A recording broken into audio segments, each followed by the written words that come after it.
أعوذ بالله من الشيطان الرجيم.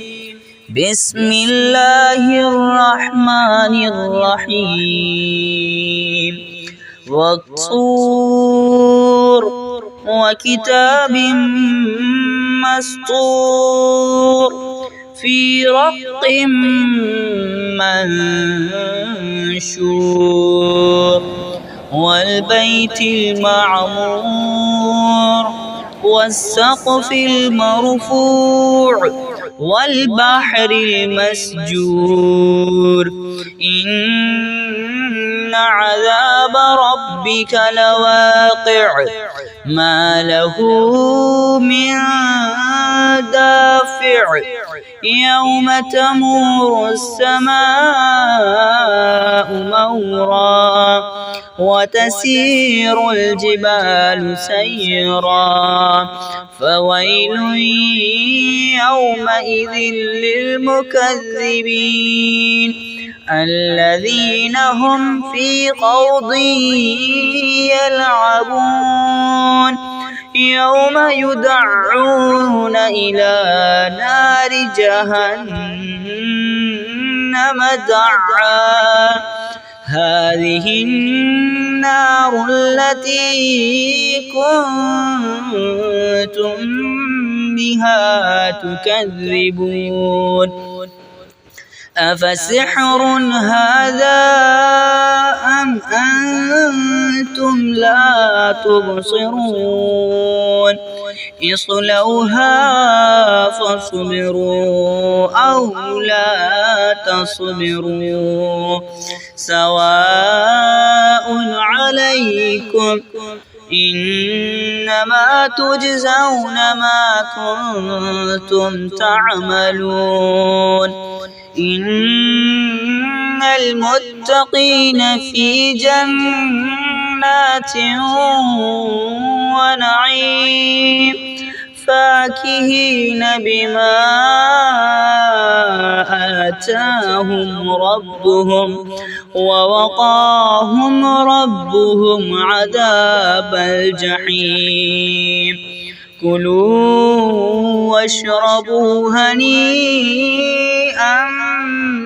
بما كنتم تعملون متكئين على سرر مصفوفة وزوجناهم بحور عين والذين آمنوا واتبعتهم ذريتهم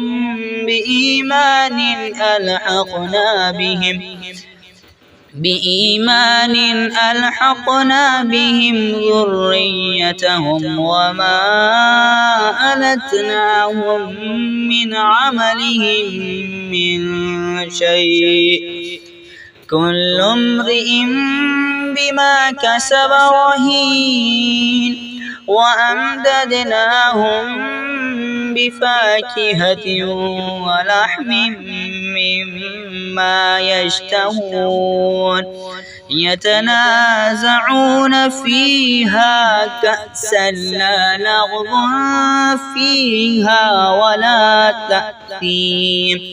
ويطوف عليهم غلمان لهم كأنهم لؤلؤ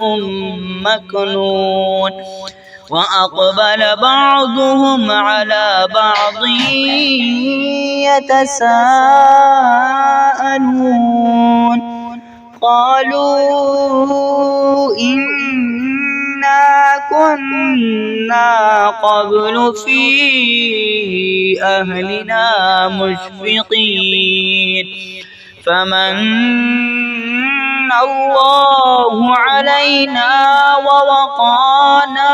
عذاب السموم إنا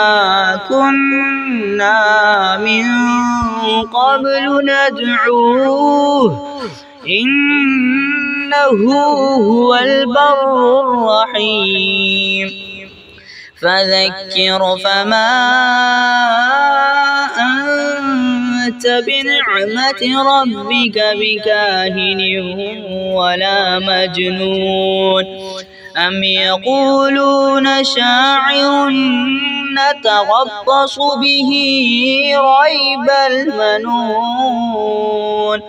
قل تربصوا فإني معكم من المتربصين أم تأمرهم أحلامهم بهذا أم هم قوم طاغون أم يقولون تقوله بل لا يؤمنون فليأتوا بحديث مثله إن كانوا صادقين أم خلقوا من غير شيء أم هم الخالقون أم خلقوا السماوات والأرض بل لا يوقنون أم عندهم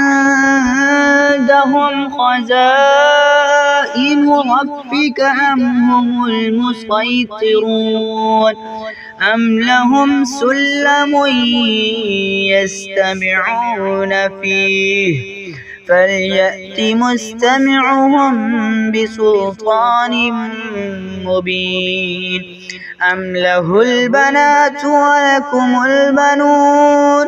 أم تسألهم أجرا فهم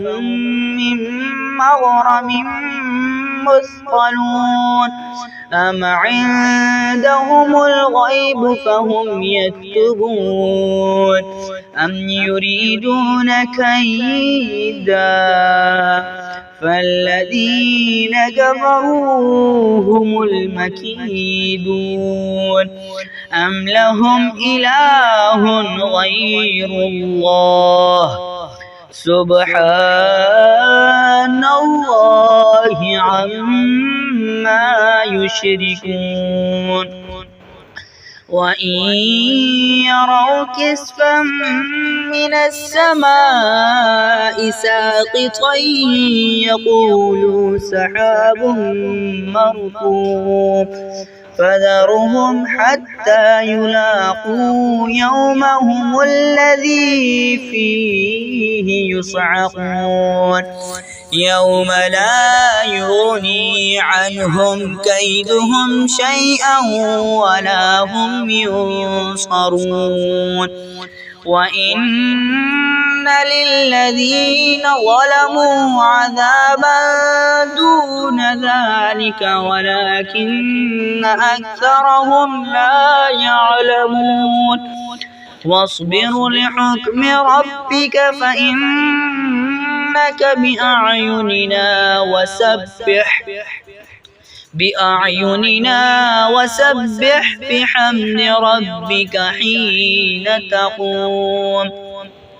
ومن الليل فسبحه وإدبار النجوم